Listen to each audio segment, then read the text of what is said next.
Welcome to the Samuel Andreyev podcast. My guest today is Dr. Tyler Foster.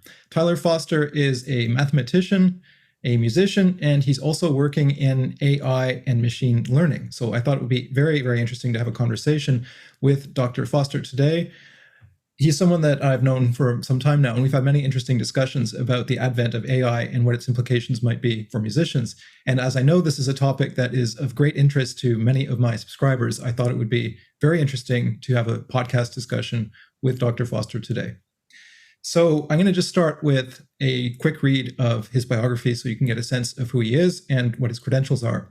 So Dr. Tyler Foster earned his BA in mathematics at the University of California, Berkeley, and his PhD in mathematics at Yale University. He has held research positions at the University of Michigan, the Institut des Hautes Études Scientifiques, the Max Planck Institute for Mathematics, and Florida State University. About 5 years ago, Tyler became very interested in machine learning and began a transition to industry. He is now a senior research scientist in machine learning at MLX, a company that provides machine learning solutions to researchers in disciplines outside of machine learning. So, Tyler, thank you very much for agreeing to do this. I've been looking forward to this discussion. Yeah, thanks for having me. I'm excited about this. Yeah, this is going to be fun. So let's start with ChatGPT-4, which I've been torturing everybody around me with recently because, well, it's a lot of fun. You're writing poetry and stuff? Yeah. I'm getting it to do all sorts of things that it's probably not meant to do. But I don't know what to make of ChatGPT. I really don't, because if you read what's going on in the Twitter sphere, there are sort of two camps. There are people who are saying this is it, this is the singularity, humanity will never be the same again, and from now on progress is going to be so rapid that humanity is going to be unrecognizable in very short order because of the profound implications of this technology. Then there are other people who are far more critical, like Noam Chomsky, for example, who published a tribune in the New York Times quite recently. There was also a very damning article in The Guardian very recently talking about the stupidity of AI. That was the headline. And the idea of the more critical parties is that the applications and usefulness of this technology are drastically overblown, and that many of these technologies are actually not that new. The only thing that is really substantially new is the computing power that allows far more calculations and also a far greater data set to draw upon because of the internet, but that fundamentally the technology hasn't particularly evolved that drastically. So I don't know what to think. I've had a lot of, Sorry, can I just interrupt one thing? Yeah, please. This is kind of it depends on how you make that statement. Like the technology. Clearly the technology has advanced, right? Like we're literally seeing things we didn't see a week ago or 2 weeks ago. So maybe it's just a matter of phrasing, but something has certainly happened. This technology couldn't. Maybe some of the theory existed, right? Like some of the theory of neural networks, for instance, this theory is not an especially new theory, but the realization that we can actually use neural networks, for instance, to get close to some approximation of intelligence, right? Like to produce some kind of artificial intelligence. I think that is relatively new. Can you explain what neural networks are? Yeah, neural networks are so machine learning in this recent explosion in machine learning, there are several key architectures. You can kind of think of them as programs. Like in a more classical picture of computing, you might call these things programs. In the context of machine learning, you call them models. There are several really fundamental architectures for these models that have led to some big breakthroughs. And one of the first ones was something called the deep neural network. And So this conversation is going to be fraught with this question of like how much technical detail to get into. Really at the like a very, very maybe like high level description, a neural network is something that has some input. So you can think of it, it's maybe just a sequence of ones and zeros. You can think of the input, if the input is some piece of data, it's a datum. It's maybe just a sequence of ones and zeros that represent some image, or a sequence of sequences of ones and zeros that represent words in a sentence or something like that, right? If the analogy would be like so GPT-4 isn't, well, I'm getting ahead of myself. So it has some input, and then what's going to happen is you're going to go through several layers, and at each of these layers, there's a huge number of nodes. Maybe it's in the hundreds, maybe it's in the thousands, hundreds of thousands. So that first piece of input is going to be distributed down to every one of these nodes. And multiple nodes take multiple inputs. So, the string consists of like a bunch of ones and zeros. All of the ones and zeros go to this node. All of the ones and zeros go to this node. And they're added together according to some weights. You hit that with a particular function, and then this just keeps repeating. So you'll have some layer, all this information will feed all across this layer. That will repeat, all that information will percolate down to a second layer, and then this just keeps happening. It'll go through the architecture. When you code up one of these models, you specify how many layers you want this thing to have, what activations you want it to have. So the activations are something you can sort of think of them as like cutoffs. They cut off certain values, and then at the very bottom, it'll output some new sequence of ones and zeros. And the amazing thing, so one amazing thing about machine learning is how old some of the theoretical tools are. So for these deep neural networks, if you just write one of these things, just code it up and run it, it's just going to spit out gibberish. Right? Well, first of all, how old is the idea of neural networks? When did that term come into usage? Oh, that existed in the 90s, but so I have a sort of spotty understanding of the history of machine learning because I moved into it so recently. But I believe it's an idea that at least goes back to the 90s, possibly earlier. Okay, so this is not some brand new. My understanding is that it wasn't. What's that? This is not some brand new technological revolution or concept. Right, but you do kind of have to separate the technology from the theory. So, in older approaches to artificial intelligence, it's all these proposals like how do we make machines that really seem to us like they're thinking. Like, how do we make machines that can pass a Turing test or something like this? Right. And over decades and decades, there have been all these different proposals for how we might do this. And a neural network was one proposal, but in an era when computing power was much weaker, it looks to people like a neural network wasn't a very plausible proposal for how to simulate human thought. It was only in the mid 2010s that it started to become clear, like, oh, this might be one of the most viable ways to do this.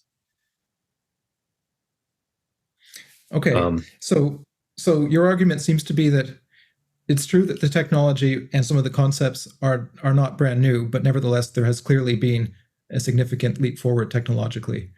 What about the people that are saying this is a seismic shift in human culture and technology and society?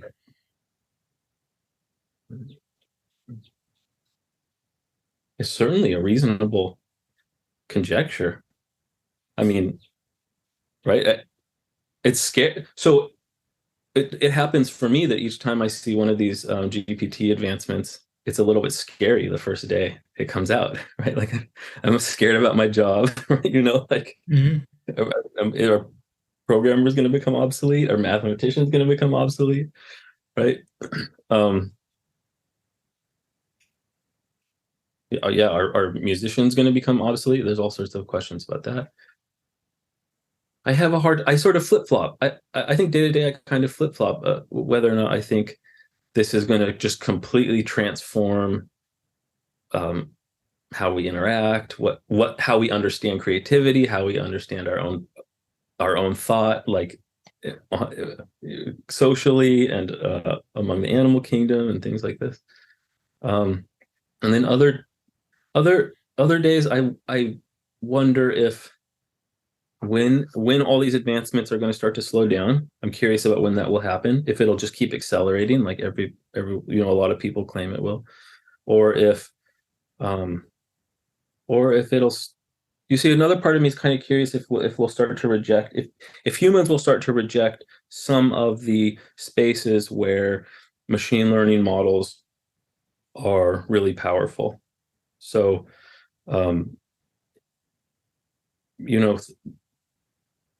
the internet is relatively new, and people's understanding of the internet is that it's this kind of this, well, it's just like quite accurate representation of human interaction. Like we just kind of treat the internet as if it's a real space where all of our like ways that we are human, it's all happening in that space.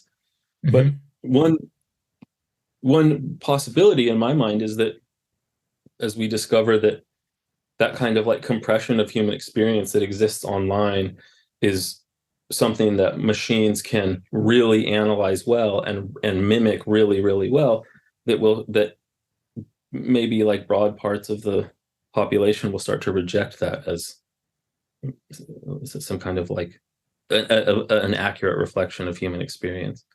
Well, here's something I wonder about, because I have a friend called Kenneth Goldsmith, who's a poet. He's also a professor at the University of Pennsylvania. And he's written actually a very perceptive book about the advent of the internet and the massive effect that it's having on everybody's lives. And the book is actually a kind of apologia, if you like, for the internet. It responds to the many critics of the sort of the danger of the omnipresence of screens in our lives. For example, the concerns that a lot of people had about the internet making us dumber, shortening our attention spans, making us more superficial thinkers, et cetera, et cetera. And his book, which is called Wasting Time on the Internet, it's a very interesting book, by the way, posits the opposite, that in many respects, these technologies are a force for good. They're making us more intelligent. And also, what was actually a very interesting point was it's often presented as though it's kind of either or. You're either unplugged and living life the way it was 20 years ago, and you refuse to have an email account, you're a Luddite, you refuse to use Twitter and so on and so forth. Or, you're glued to your screen 20 hours a day. And this is the sort of image we have. But in fact, the technologies are rather seamlessly integrated, and there's a very, very, very broad range of use cases, right? There are people whose livelihoods depend on the internet. It's the case for me, for example. There are other people who use it very modestly as a tool for communication. It's basically just a sped up version of sending letters to people, So there's a very broad range, and everything in between, right? So you can have the internet and related technologies play a comparatively small role in your life, and they can be a major part of your life. It all depends. But it can blend quite seamlessly with the ordinary, everyday reality that would have been recognizable to us 30 years ago. It's the same with the advent of digital music as well. When CDs came out, the idea was, well, nobody's ever going to listen to vinyl ever again, because this technology is clearly and obviously superior in every respect. Right. Yeah. And it's not. Yeah. And yeah, et cetera, right? There are many, many things like this. The idea that nobody would bother to interact socially anymore because you could just go on Zoom. It's like, we saw that during the pandemic as well. This idea, well, our lives are going to be profoundly impacted forever because nobody needs to go to an office anymore. That hasn't really happened. I mean, there's been some of that, but so I think what's likelier is, as with vinyl and CDs and all of that, the technologies will actually coexist, and they can coexist for a very long time. And depending on taste, really, and matters of personal preference, you can be more in one or more in the other. So I don't see any particular reason to imagine that wouldn't be the case as well with AI. But then I guess the paranoid rebuttal to that would be, well, we might not be able to decide whether or not we want to extricate ourselves from this. What do you think? Yeah. So, I mean, like, what does it even mean to opt out of it, right? So you don't want to interact with the output of a machine learning model, right? You don't want to interact with the input output of some existing machine learning model. I don't ever want to be in a situation where I ask someone a question and then learn that it was a model. Like, that's one way you could try to opt out. But then another way you could try to opt out is, I don't want to train models, right? This is a real serious issue, that like you're training models all the time if you're online. If you're all kinds of public information that you're creating online is likely being used as data to improve the performance of some model. Right? It's like even really explicit, like this, like those little CAPTCHA tests where you you have to identify all the bunnies or something. That's like a real clear example where you're training a model. You're teaching a model what a picture of a rabbit is, what a basketball looks like, something like that. But then just any kind of public data that you produce now, with the way that like the GPTs train, you're training models. So that's another way that someone might try to opt out, right? And that's like some kind of extreme. Like, you really just have to not be on the internet to avoid interacting with machine learning in that way. And I'm sure that there will be at least pockets of that kind of like Ludditism, where people just don't want to have anything to do with machine learning models and go off and live in the woods or something. I don't know. I don't know like how extreme it ends up if you try to separate yourself from machine learning models at this point. Well, one thing that people often complain about, although it strikes me as kind of an odd complaint, is the fact that things like the YouTube algorithm determines what they'll end up seeing, what anyone will end up seeing. It's like, based on the things that you've looked at previously, here's a bunch of videos that we presume will be of interest to you. And then you end up in a kind of a feedback loop, because then you watch more of the things that are proposed by YouTube, and so on and so forth. So I don't personally find that to be a gigantic problem, unless, I mean, if your activity on YouTube consists you like your little feedback loop? Is that what you're saying? Well, if it happens to be a positive feedback loop, then I don't know. No, I think I certainly have these times when I'm on YouTube and I'm just like, come on, like, can you show me? I want to surprise me with something. Yeah, well, I think there are again two instances, two ways of approaching this. There are people who simply want to watch something because they're bored, basically, and they just want something on in the background, and they don't really care what it is, as long as it's reasonably diverting and interesting. And then there are people who are going to go on YouTube looking for something really specific, like, I want to hear this recording of the 15th String Quartet by Shostakovich, and they'll type that into the search, and that's all they're going to watch. So it depends, It's like, I think if you merely want some kind of like a tap that you turn on and something entertaining comes out, then I don't see how that's particularly different from, turning the tube on, except that with YouTube, it's likelier to be in line with something you're actually interested in. So I don't see that as a huge nefarious problem. It can be a problem for people who are producing content for YouTube and whose livelihoods that's what I wanted to say, that with machine learning models, that kind of like listening, like, I'm at the gym, I just need something to like get my blood pumping.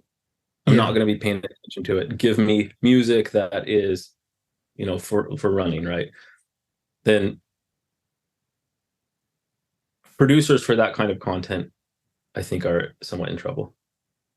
Machine learning models are going to become very good at producing that kind of content, background content that just serves some kind of like ambient purpose.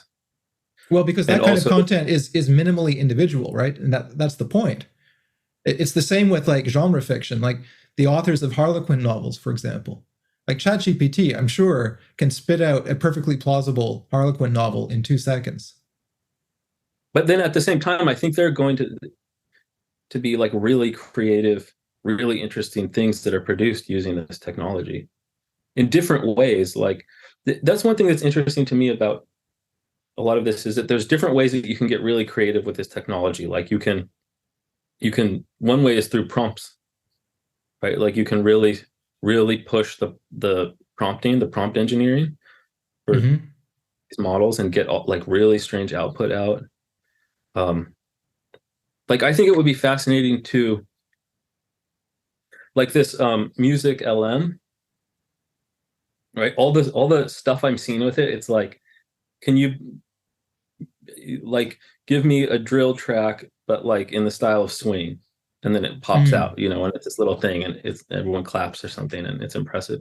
But I think it'll be fascinating to like try to construct a whole piece where you know, like prompt each measure and try to learn how the prompts, exactly what music LM's outputs are relative to its prompts, and try to prompt it to like make modal changes or make transitions in an interesting way. Like try to prompt it, get one bar out, get prompted again, get another bar out. Can you prompt it in a way so that those two bars interact in a nice way? Can you prompt it over and over again to produce an entire piece? It would just be such a strange thing to come out. I feel like not something that anyone's really heard before. Well, those sorts of tools do exist. They exist in technologies like Max MSP, for example, where there are various improvisational aids, for example, where you play something and then the computer interacts with it, and you can have a kind of duet between you and the computer, where it will change its output based on what you're doing, and it will gradually learn what you're doing, and it's not merely just passively accepting the signal and spitting out the same thing every time. Yeah. So so I was hanging out with my friend last night, and we were talking about this George Lewis, this Voyager. Do you know this Voyager software that he wrote? I think in the 90s. No, I'm not familiar with that. It's this. So I'm not sure if it's machine learning. I don't know if the Voyager software, I don't know if it has some kind of like performance metric and it adjusts how it behaves relative to that performance metric. But it was this piece of software that generated MIDI output in response to he's a trombonist, in response to his trombone playing, and it created these duets, these like free improvisational duets. Yeah, it's like an old project, but it's suddenly like so relevant. It was just kind of this out there thing. Like I remember in the aughts, I got this album on Avant that recorded a bunch of duets, I think maybe with George Lewis in the system and maybe some other performers, and it was just like so weird. I was like just trying to understand what I'm hearing. It's so bizarre, but you can tell that all this weird MIDI is actually responding to the trombone, and but it was also just like so out there. It just seemed this like weird avant-garde, like totally out there kind of project, and it seems so much more insightful all of a sudden, like really ahead of its time. Well, that's interesting, because when electronic music became a major thing in the 1950s in Europe, with composers producing pieces at the different radio studios in Germany and Italy and other places, Stockhausen, for example, made a number of extremely ambitious pieces that required hundreds, if not thousands, of hours to produce, using things like tone generators, oscillators, filters, et cetera, and he had to do everything by hand, recording every sound individually, doing additive synthesis by overdubbing tracks again and again and again, and combining the results and cutting the tape by hand, et cetera. So it was intensely labor intensive, bit of a tautology. But the thing that he was really excited about with this technology was the fact that you could quantify things really precisely. So, for example, you could record, with absolute precision, a particular frequency for a specific amount of time at a specific intensity. So if you're interested in serial manipulations of sound, then that allows you to do that basically without any limits, right? Whereas if you try to do that in the instrumental domain, you immediately come up against practical limitations, things that are simply unplayable, for example, or things that are too complex for human players to manage. But in the electronic domain, you can pursue those sort of ideas without having any limitations in terms of performability. So I think that was one of the big attractions to him of these technologies. But in a sense, was it like more about I don't really know how to read Stockhausen sometimes. So one way to read it is that it's like this project of, it's this kind of like inevitable extreme point of the project of serialism, right? Like that you can think, you can understand serialism as like tonality breaks down, and then composers start thinking about that breakdown like much more parametrically. And once they start thinking about it parametrically, then all the parameters of music start to become this like free terrain that they can try to control. And then Stockhausen's project is like the parametrization of musical output. And it's about like really like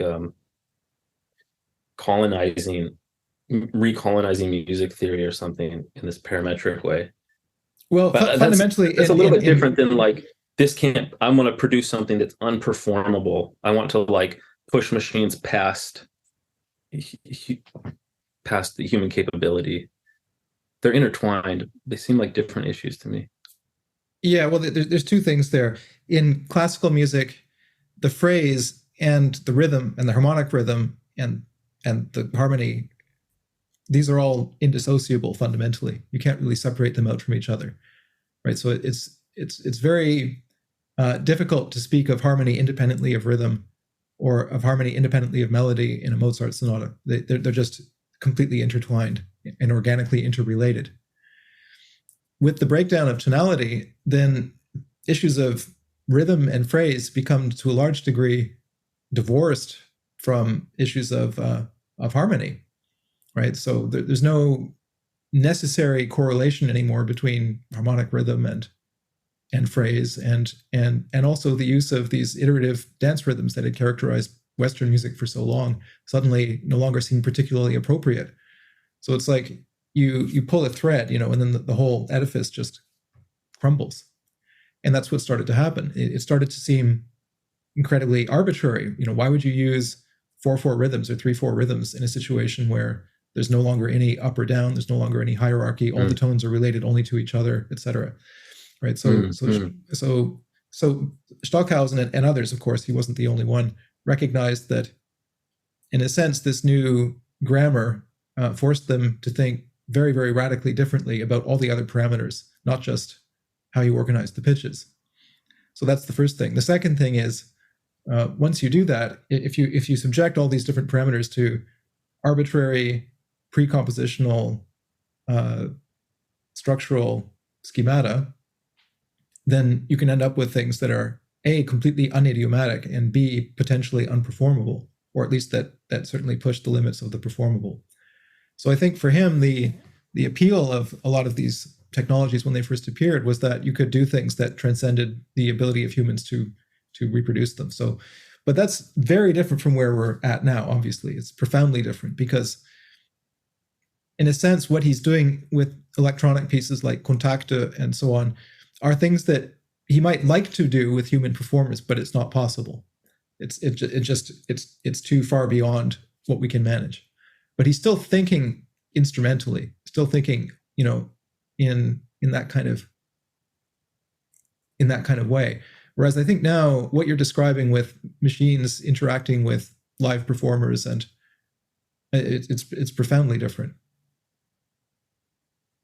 Mm-hmm. Yeah, I agree. So could you say something about your own musical work and how you got interested in that in the first place? Because obviously your background is in mathematics, but I understand you're also a drummer, and I certainly know your electronic music, which is extremely interesting, and maybe we can include some of that in this podcast for anyone who wants to hear it. But Sure. Tell us a little bit about your involvement in music. My involvement, so I played piano when I was young. I took piano lessons, so I like have some access, that's like some kind of access to music, that's like some kind of backdrop. But really so I have no formal training other than like piano lessons when I was a child. But throughout my entire life, I've been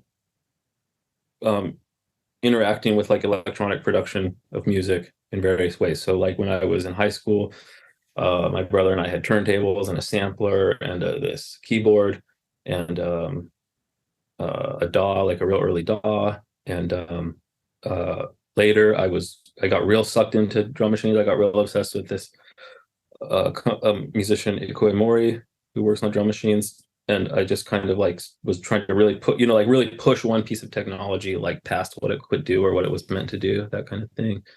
When I got really focused on mathematics, it was like I was always still thinking about music, but it was more just like these really strange experiments. Like, I wasn't producing pieces of music that anyone would want to listen to, but it was like I would just like produce long sequences of periodic signals that came from randomly assigning the weights in a Fourier series, for instance, or these like drumming patterns, kind of like minimalistic drumming patterns that came from correlating a bunch of cyclic parameters, like letting some generator, some finite group act on some linked parameters and just letting that unfold and listening to it, things like that. And then so it was kind of, like I'm always doing music, but it was like on the back burner. And then how long ago? Maybe like 4 years ago or 5 years ago, it's like several things happened simultaneously. I read Harry Partch's Genesis of a Music. And so tonal harmony has always been this like weird riddle to me. Like, like I can sit down and read through a book of tonal harmony and like understand it, but it always felt like I don't actually understand what this is about. Like there's I want to hack this thing and really figure out what it is. So reading Genesis of a Music was like this. It was kind of this epiphany, like, oh, I have the tools to understand what this is about. Like I read that book as being all about overtone sequences in Fourier series and how certain like tuning possibilities come from that, and how certain like kind of tonal, sort of like quasi-tonal structures come from it. Yeah, and then I got a hold of Schoenberg's book on tonal harmony, and the way that he just starts with the overtone series and then just kind of develops this kind of like rudimentary voice leading from that. That was really important. That again felt like, oh, I maybe have a way into this. And yeah, and then I read this book called So you, Audacious. you needed you needed there to be a basis in something real, in something acoustic, in order to be able to grasp it. Is that it? Like when you were looking at harmony textbooks earlier than that, you found them too abstract?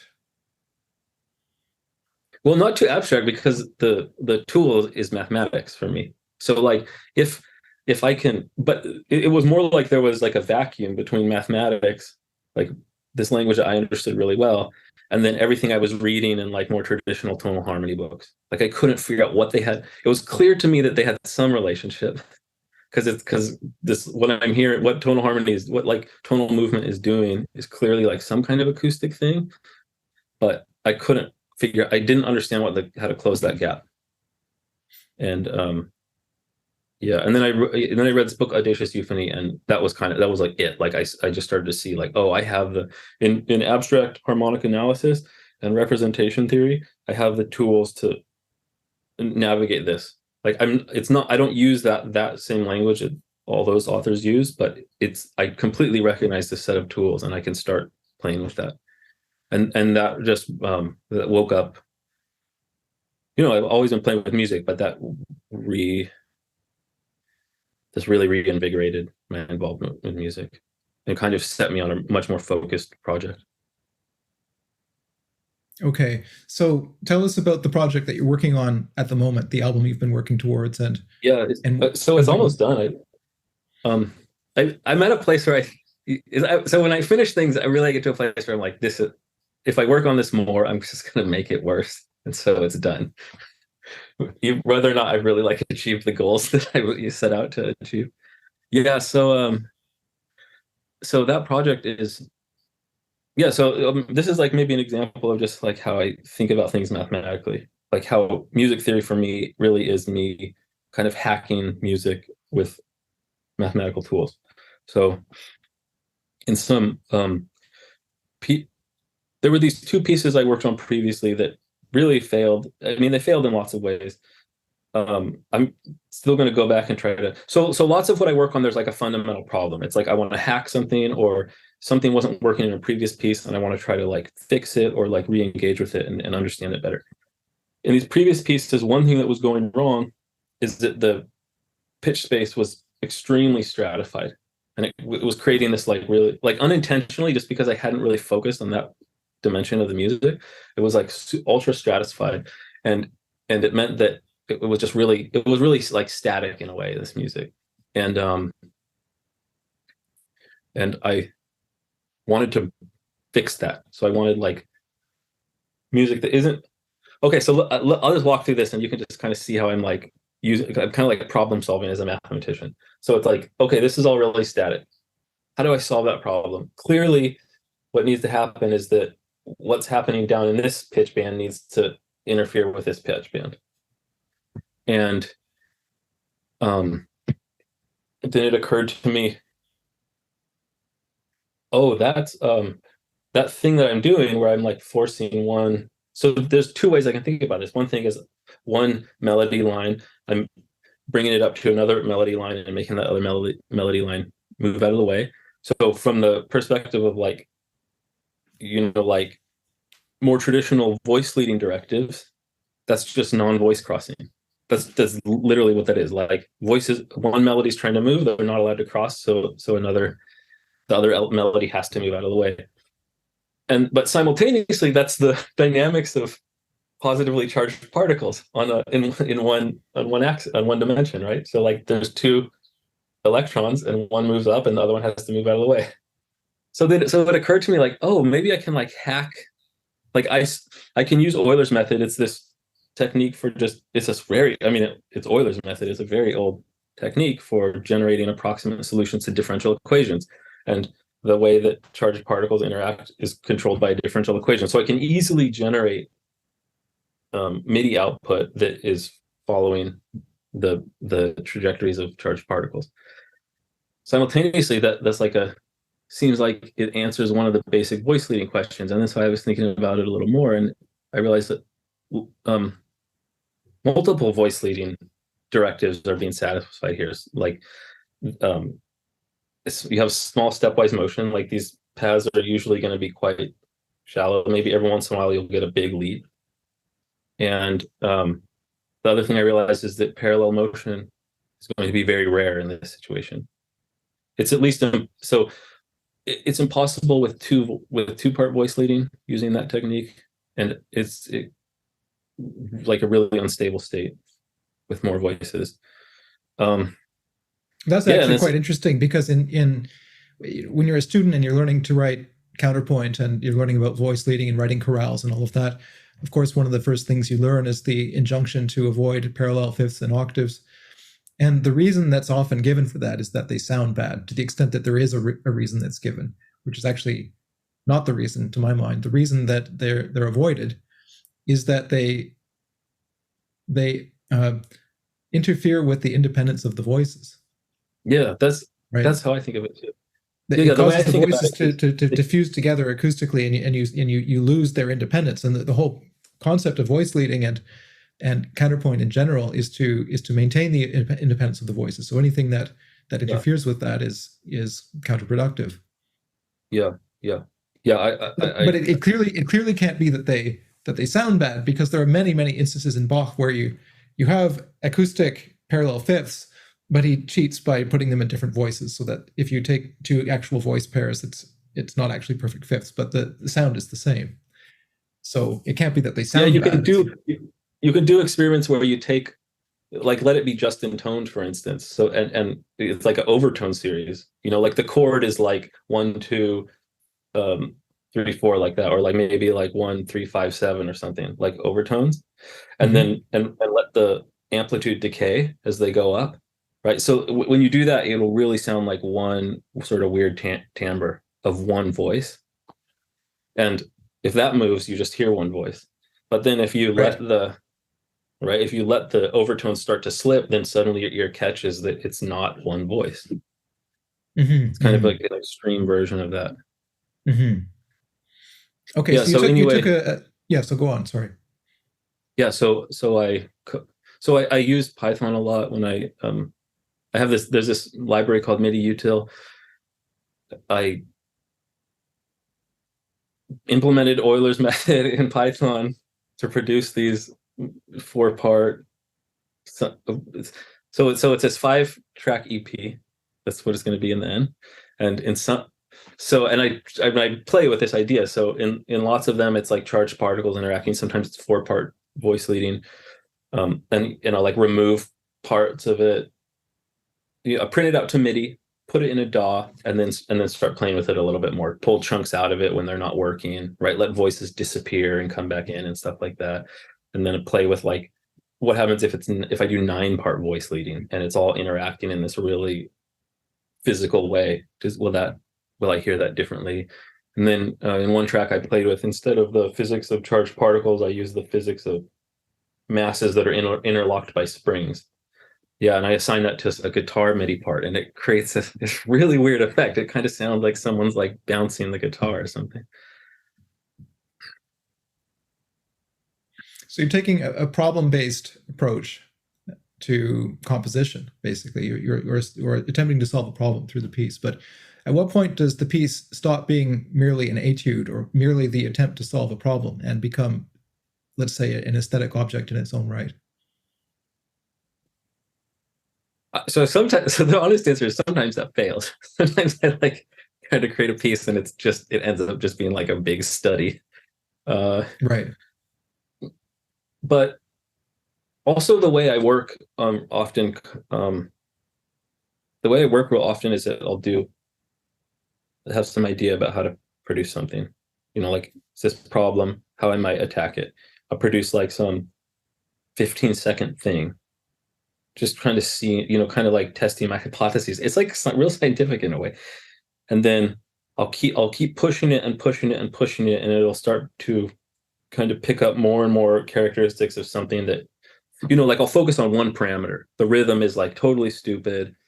I'm not paying any attention to really what voices I'm using. I'm just checking, does this idea of interacting particles produce anything interesting?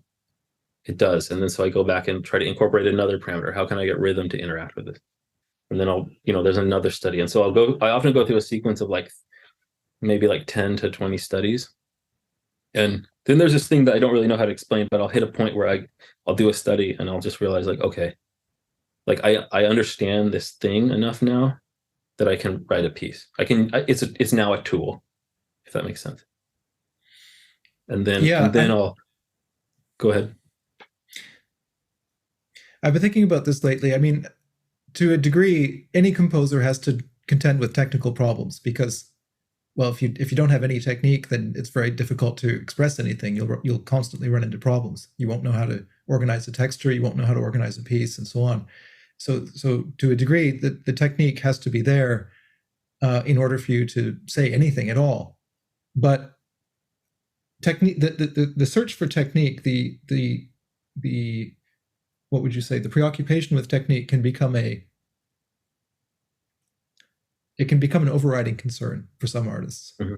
where they're so intensely preoccupied with it that it intrudes upon the creative act. My point of view is that technique ought to be something that happens prior to creation, right? When you're actually sitting at your desk or at your keyboard or at your DAW or whatever you use, you should not be obsessing over technique at that point. That should have happened previously, right? So that you can actually focus on what it is you're going to say. It's the same as, like, so for example, if you're giving a speech in front of 300 people, you can't be up there extemporaneously attempting to organize your thoughts and figuring out what it is you're going to say and how you're going to say it. And, if you're missing large parts of the vocabulary of what it is you need to say, then you're not going to be able to give the speech. Mm-hmm. And my attitude about composition is similar. It's that when the composer is actually sitting there writing, that's like a type of performance. And the thing that allows them to do that has to already be in place, right? So ideally, the technique has to happen prior to the creative act. It reminds me of that can make it hard to integrate things, like. But you don't want to be like you don't want to be like a tech startup that's been going for 30 years and they've still never shipped a single product. You know what I mean? Yeah, you don't want to be that. Yeah. I see what you're saying. Yeah, like right. Like you spend hours just tweaking guitar pedals. I don't know. I just have this image of just kind of like adding more and more guitar pedals to your setup and just getting weirder and weirder noises out, and like never quite knowing how to like produce a piece of music from it all. That's just kind of like my image of that problem. But Yeah, I'm not. maybe a more Yeah. like so I run into that trouble that I run into that problem in my music. It'll happen like a ways into a piece that I run into like, oh, I don't really know how to modulate with this. I didn't solve the problem of how to modulate with this tool. And because I'm so far into this piece of music, it's like completely overwhelming to now back up, develop a new technique for how to do that, and then jump back into the project.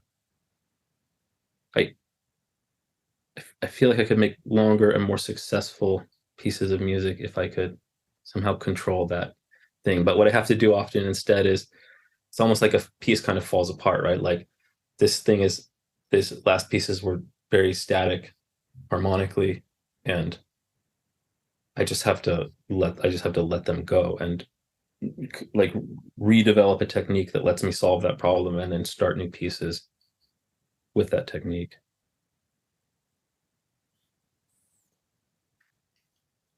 Yeah, I think that ideally the technique would evolve through the implementation of some kind of aesthetic project, something that you're trying to say, and then the tools evolve along with the evolution of what it is you want to say, and it can go back and forth, right?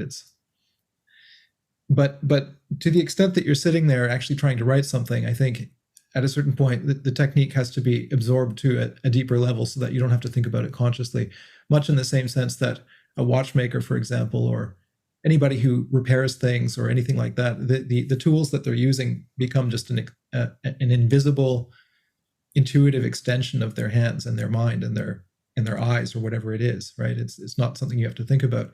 If you've ever seen a well-run workshop for an artisan, they know where everything is. They can find it instantly. They don't have to think about it, and yeah, it's at their fingertips, and they immediately and instinctively reach for the right tool at the right time.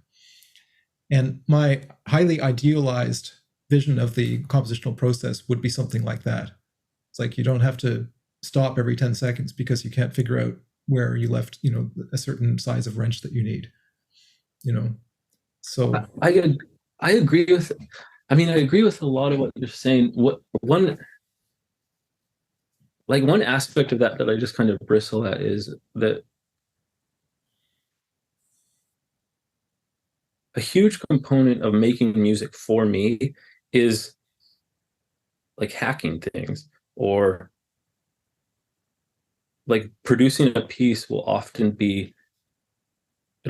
come from me wanting to understand something better or see how far I can push something. Mm-hmm. And like that's really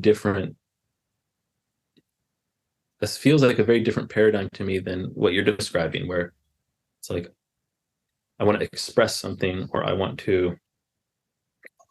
have this pretty full conception of this thing I want to put into the world, and I have all the tools to do it, and so now I just need to interact with that last step of production or something, right? Like when I hear that, I get a little bored or something.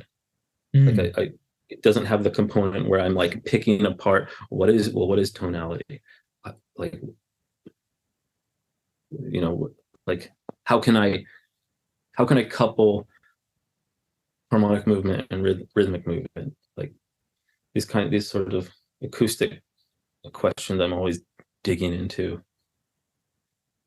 It's a big part of what's interesting to me about making music. So it kind of maybe you have more of the spirit of a great inventor, somebody who's willing to break things and try many things out in order to try to approach a problem in a novel manner, right? And come up with something really quite new. Or the spirit of a bad inventor. Yeah, right. Well, in a sense, there's no difference between those two things, right? The bad inventor and the good inventor are both trying to do the same thing fundamentally. That reminds me of a remark that it's just as hard to write a bad poem as it is to write a good one. Because it takes So the same kind of control of your medium or something. it's not necessarily a question of effort. It's not that the person who wrote the good Oh, I poem see. put in a greater effort than the one who wrote a bad one. I see. Yeah. Something like that. And it's the same with inventors. So now when I posted that I was going to be talking to you on Twitter and YouTube and Patreon and everywhere else, I got quite a lot of questions that people would love to ask you. So this is obviously a topic that's on many people's minds right now. And so I'd like to put some questions that came in through YouTube. But first, I'd like to just ask you what the implications of AI might be in terms of your own work creatively, like as a musician, given that you're in that industry. And what do you see happening? How could you imagine that impacting music? Yeah. Well, so I guess I answered that a little bit just with this idea of like I kind of, I don't know why, but I have this idea that this is like the something that young people are gonna do, right? Like the kind, the kind of like invention that's on like TikTok or something, this way of just kind of like recombining all these sources. You don't really know where everything culturally belongs, and so you're willing to combine it however you want. I feel like that's going to be a big source of prompting models and creating really clever outputs from them. And I have some interest in that. I don't know how involved I want to get in that. I am I'm more interested in kind of like misusing model architectures to create pieces of music. So, but I mean, this requires understanding how these models work a little bit more. So like I have this thing I want to work on. I have an idea that I could take a convolutional neural network and really model the large scale format of a piece of music by doing gradient descent on inputs instead of the parameters. That's a technical thing, but anyway, it's like, that's kind of like exploiting the glitches in the matrix or something. How I think about that, like really digging into the technology and hacking it and misusing it to produce really to produce pieces of music that maybe we couldn't even have conceived of before. Well, it seems clear having interacted a little bit with ChatGPT that the quality of the output or the interest of the output depends to a large extent on what the input is. In other words, you can just type a bunch of stuff in and ask it to do silly things and it will do them, but the output won't necessarily be very interesting. But I think that the better you understand the way these things work, the more you can be really strategic and careful in terms of what you're putting into the system. I tried a whole bunch of things. I tried to get ChatGPT to write poems in the styles of various authors, and that failed miserably. I would say write a poem in the style of Allen Ginsberg, describing, CERN, something like that, or something completely insane, or write a sonnet in the style of Shakespeare, describing whatever. You'd come up with something.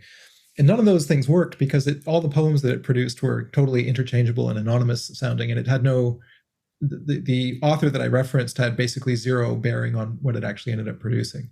So I would very precisely say, please write me a poem in free verse, i.e., it doesn't rhyme, and there's no discernible meter, and then I'd give it a topic to write about. The topic it usually got, it would manage to write something about a specific topic. But when I would give it stylistic prompts like that, even really specific ones, it just ignored them. The only time that I was able to get ChatGPT to do something in line with a specific request like that was when I asked it to write a poem without using the letter E about Boris Johnson. And it did that better than any human could do, I think, or at least unless that human had, several weeks or several months to accomplish the task. And it did that in 2 seconds. It's like anyone who works on constrained varieties of literature knows how difficult it is to write lipograms or to write anagrams or palindromes and so on. It's very, very effortful. And ChatGPT could do that in 2 seconds. And it was really about Boris Johnson, and it was interesting, and it made sense. It's like, and it didn't use the letter E. Like that was. Have you tried writing poetry with it on a more piecemeal basis, like a little bit more integrated in the like your creative act as a poet, right? Like, so, if what you're doing as a poet is going line by line and trying to perfect that line and then modify that line so it has the better, closer to the effect that you're looking for. You see, you could also use GPT that way. It's like, yeah, I'm going to try to write a poem.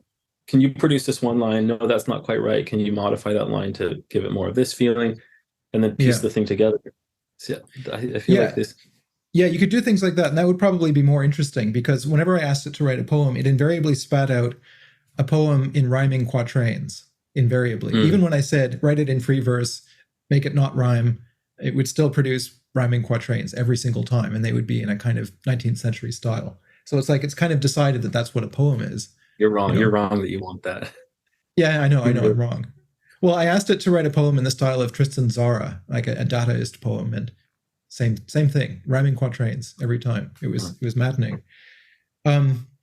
So that and a bunch of other things, I mean, not just that, but have made me quite skeptical as to the claims that ChatGPT and other forms of AI are going to fundamentally revolutionize the way we interact with art and the way art is produced. I think it's going to be a much, much more nuanced question than what we're led to believe. But let me put a few questions to you, Tyler, because we're running out of time, and I'd really like to get to some of these. So there's a question that came in actually just this morning. Let me see if I can find it here.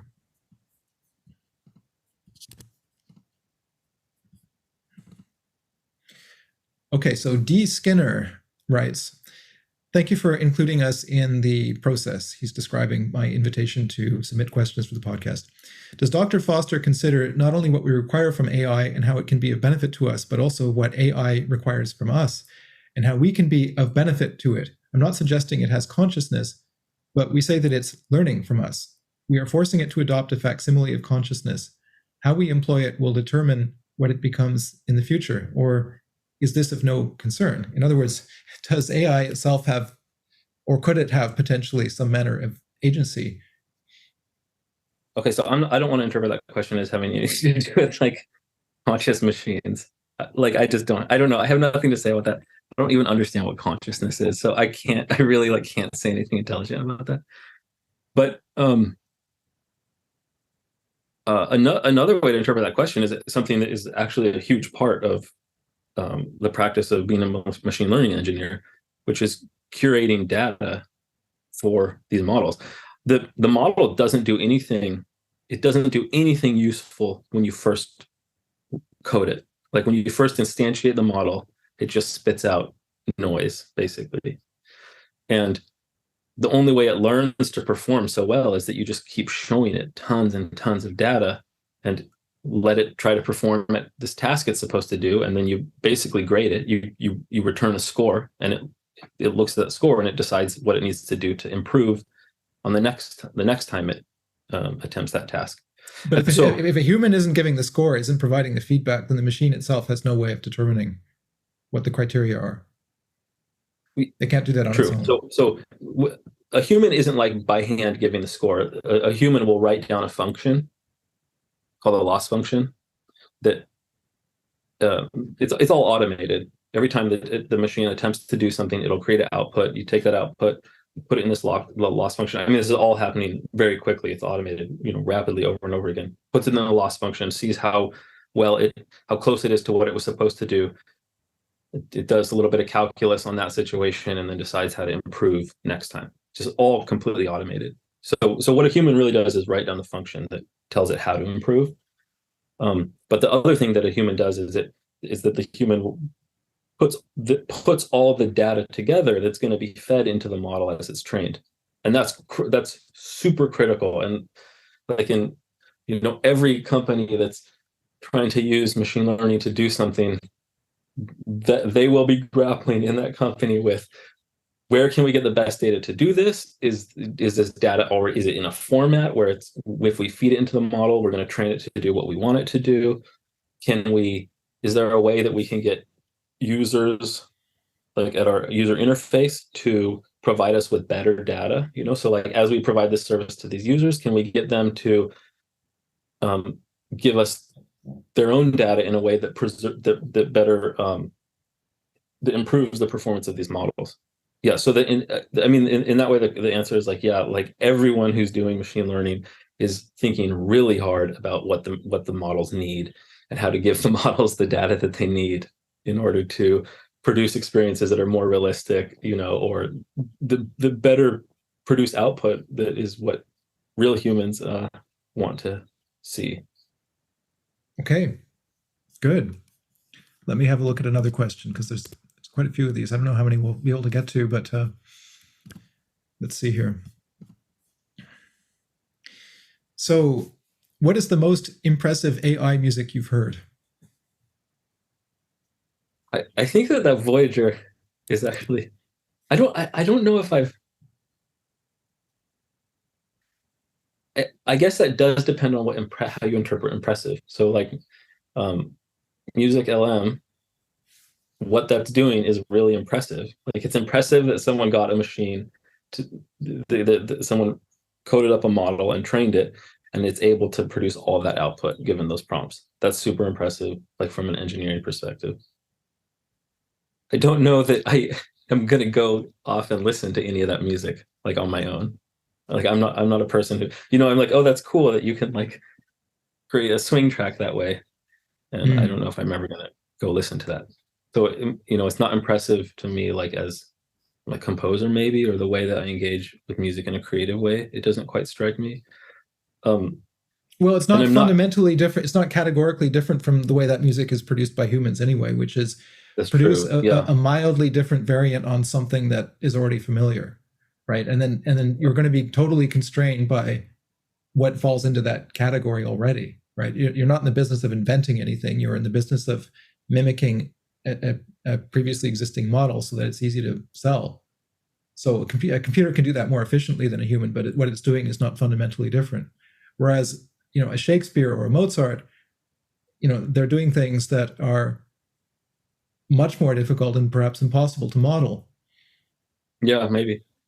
I think we're in a moment where this phrase "impossible to model," like we need to be a little bit careful about it, because clearly there's all sorts of things that are impossible to model that we keep, next year someone figures out how to model them. But yeah, I understand what you're saying. So anyway, a piece of like AI music that really blew me away is Voyager, which I talked about earlier. That I think I came across that in the early aughts, and it just really blew my mind. And I like just kind of studied it and like tried to understand it. And yeah, I don't think recently I've engaged with like AI music that really, really impressed me. Okay, like creative. It also depends on what you consider AI music to be. I mean, yeah, I think what people imagine is a piece of music that's produced largely or entirely algorithmically or by a machine somehow, with a minimum of input from the human. But okay, next question then. What are the potential applications of AI in terms of live or integrated music performance? And that's an interesting question, right? Because a lot of the things we're describing are things where, for example, you could develop a program that would just spit out a piece of music, like a track for you. But what about in a live or an improvisatory setting? So obvious things you can do are you can try to use some kind of reinforcement learning to create models that don't require a ton of labeled training data or a ton of training data to get them off the ground, and create systems that really interact with a performer. So I mean, something like Voyager, but we have tools now that could do it in a much more sophisticated way. So you could just create a whole performer, like another performer in your ensemble or something, who's interacting with all the other performers. I don't know. I don't know. It feels like the possibilities are endless to me. Like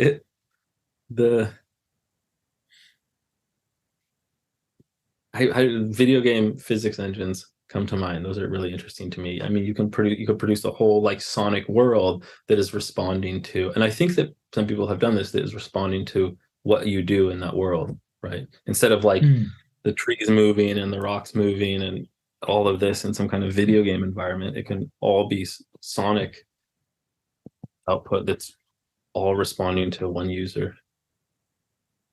Right. I feel like, I mean, right. The answer to that question is I could just start listing like all of these clever things you could do to get a machine learning model to respond to a live performer.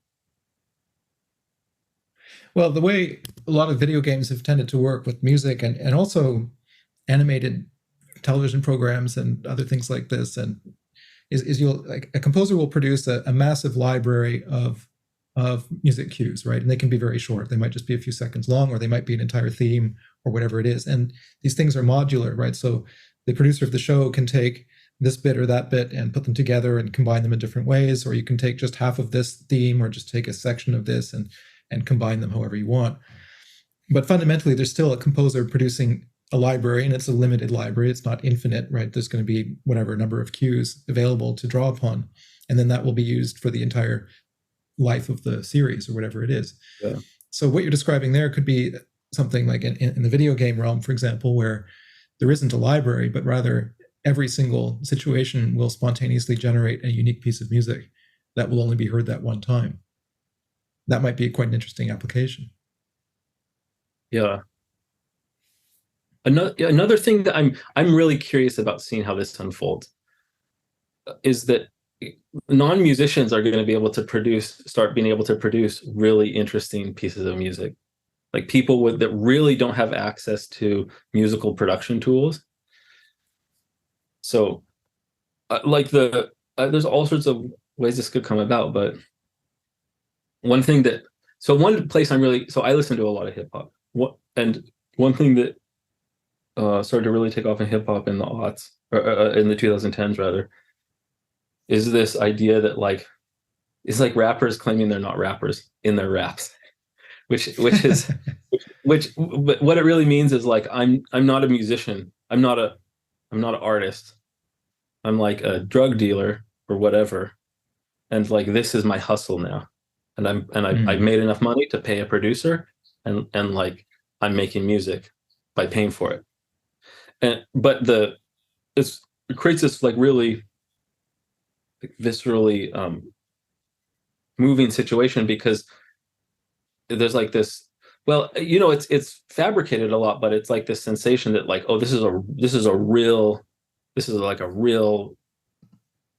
terrifying situation that this person is coming from, and they're able to share it basically by paying other people to turn it into music for them. Right. So that sort of, I think there are going to be many, many more situations where people who are coming from like lifestyles or economic situations or whatever parts of the world where they would not have any ability to tell their story musically are suddenly going to have that ability. Well, in a sense, that's been the promise of electronic instruments since the 1970s, if not earlier. If you look at the advertisements for things like the Casio VL Tone keyboard, which is this little mini keyboard that came out in the 1980s, the idea was, you can program it to play rhythms, and then you can just play a little melody on top of that, and you can record a melody, and you can with very little skill, you can produce an original piece of music. You can sort of liberate your creativity by using this machine. And of course, the Casios at that time were incredibly primitive, and we laugh at them now and all of that, but I think there was a real promise that was associated with some of those technologies. And maybe what you're describing is a much more powerful and much more genuinely liberating delivery on that promise. Who knows? So, okay, here's a final question, and then unfortunately we'll have to stop. I could easily go on for quite a long time, but so AI models are limited by their training data, and I believe that we simply don't have enough digitized data of the Western classical canon yet, i.e. MIDI or score information, to create a substantial model. The only AI music products I've seen are all trained from audio sources. Does he see as possible the creation of AI models that learn from scores and other visual information like we human composers do? This has they're like all these different ways. There's like multiple ways to answer that. So maybe a first one is that the picture of machine learning where you need to give a labeled data set to a model in order for it to learn how to do something that's a huge part of what's happening in machine learning right now, but it's not the only way that it happens. So AlphaGo, right? This machine learning model that beat the world champion at Go. And so that model was trained on a bunch of games. Initially it was shown a ton of games. It learned a lot of fundamentals about how to play Go, and then later it started to play its own games and learn more. There's another thing called AlphaGo Zero. It was a later model, and it's called AlphaGo Zero because it started with 0. It wasn't trained on any kind of labeled data. It was something called a reinforcement learning model, and it just starts playing this game that it doesn't understand at all.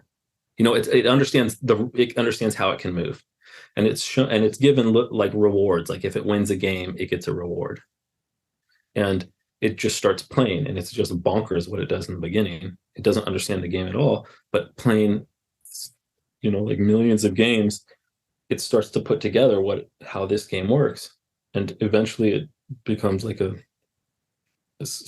superb Go player. So there's enough structure in like voice leading rules, that you can code like what good voice leading is, what sorts of things aren't allowed, what sorts of things you really want to hear, maybe what kind of cadences you are really interested in. You could potentially set up a reinforcement learning model. I suspect someone has actually done this, that could just learn how to produce something interesting. Like, I don't know if it would really be like Western music. Another thing is that there's a ton of information on the internet, public information, that is scores and how they sound right next to each other. It's like perfect labeled data, right? Like all over YouTube, you like go find some score, and you're looking at the score and hearing it simultaneously. That's a piece of labeled data, and so you could try to train a model where you like, here's the score and the label is how it sounds, right? And it flips, so you can kind of give it some sense of how each page is going to sound, and you could try to train it on that data. My point is that there's enough. My guess is that there's enough public data on the internet that pairs scores and how they sound that it wouldn't be very difficult to train a machine learning model that with labeled data, a supervised learning task, where it could at least put together how scores and music are interlinked. And then once you have a model that can do that, you could start using it to do all sorts of other things. Well, I'd really like to continue this conversation. I think what we should do, let's regroup in 6 months to a year, at which point I'm sure things will have moved along rather quickly, and we'll probably both have quite a lot more to say about the subject. But sure. But I'm happy we could do this to begin with, and I enjoyed the conversation, and I thank you for answering my viewers' questions also. And where can people find your music online if they're looking for it, or can they at this point? Oh, I have a SoundCloud that has a kind of smattering of things. I'm done with this EP. I'll put it online. So it's going to be under the name Voice Leader, and the title is DISPL.